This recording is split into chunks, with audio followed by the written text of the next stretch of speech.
When this abusive man tried to walk away from months of violent with just a $443 plea deal, the victim finally spoke up, and the judge wasn't about to let that injustice slide. Mr. Cothey has agreed to plead to one count of misdemeanor disorderly conduct, with the remaining counts in the complaint dismissed and read in, and a joint recommendation by both parties for court costs totaling $443. I believe he was in the process of a revocation. Was he revoked or did?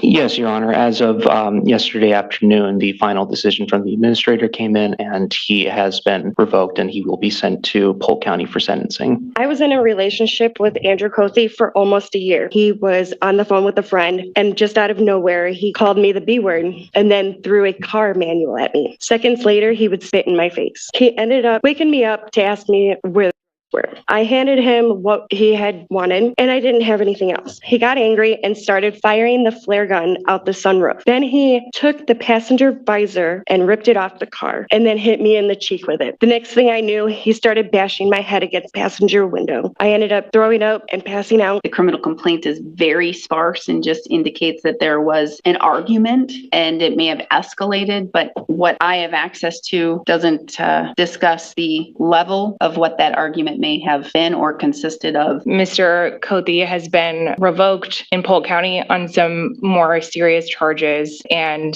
is going to be presumably serving a jail sentence. I think at least one of those had some stayed jail time. So I don't believe that based upon the facts that anything more is necessary here.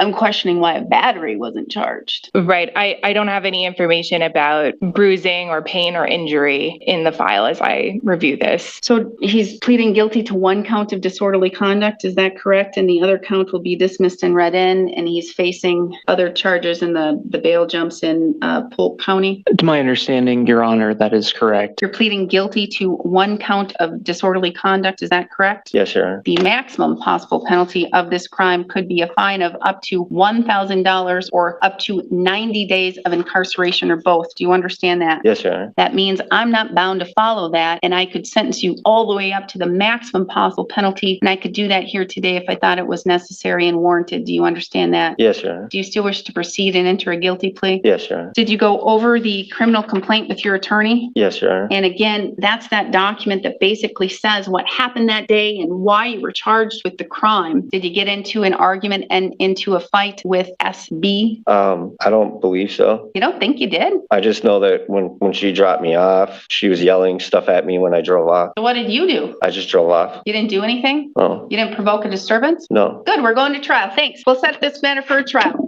Okay?